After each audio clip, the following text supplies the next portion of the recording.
Hi everyone and welcome back to my channel. Today's video is going to be short and sweet because I'm just going to be talking about how to sanitize organic topsoil for your enclosures.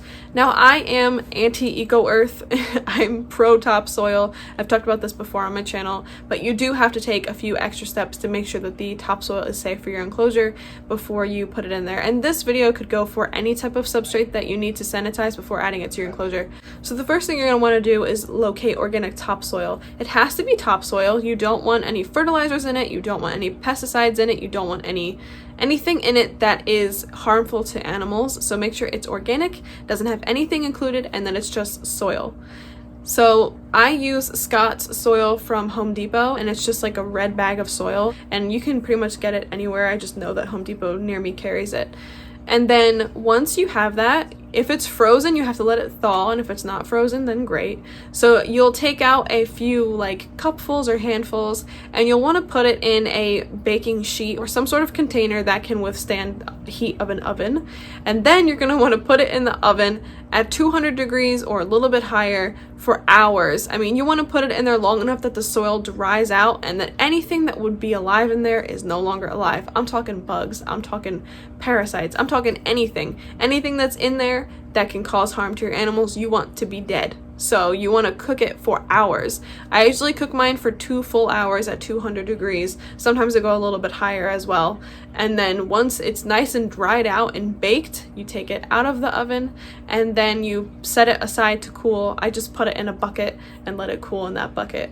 And then the sifting process starts. So then once it is in that bucket, you're going to take handfuls of it and you're going to put it in a little, like, what are they called? Like a colander? Something that's going to allow fine particles of soil through, but it's going to stop anything that shouldn't be in the bag, like large chunks of wood or glass or paper or anything that, you know, you don't want in your enclosure. And trust me, you're going to find that in your topsoil. I wish they sold a topsoil for animals that was literally just soil, but every soil I've found that's advertised for animals has wood chunks in it, has sand in it. I'm like, I just want some dirt. I just want some clean, sanitized, wood-free, chunk-free dirt.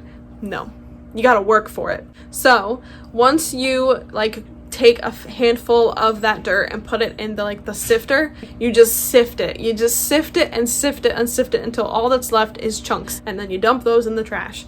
And you do that for forever until there's no soil left in the bucket or whatever thing you're using.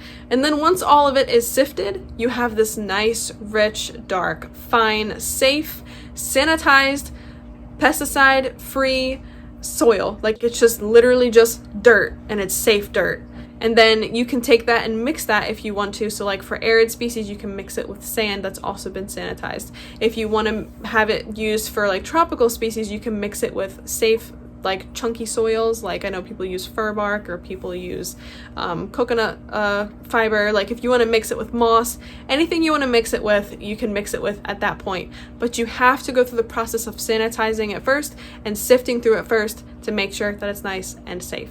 I know other people who use Scott's organic topsoil as well, and they also go through this whole process. So trust me, I'm not alone in this frustration, but it's what I do because I really don't like eco-earth all by itself. I think all by itself gets this trash rating from me. I hate eco-earth all by itself, and I can make a whole video about that, and I probably will, but this video is just about how to sanitize organic topsoil. So that's it. That's the whole video. Nice, short, and sweet. I hope you enjoyed it. Thank you for watching. Please leave a like, a comment, subscribe, hit the notification bell, all that good stuff, and I'll see you guys in the next one.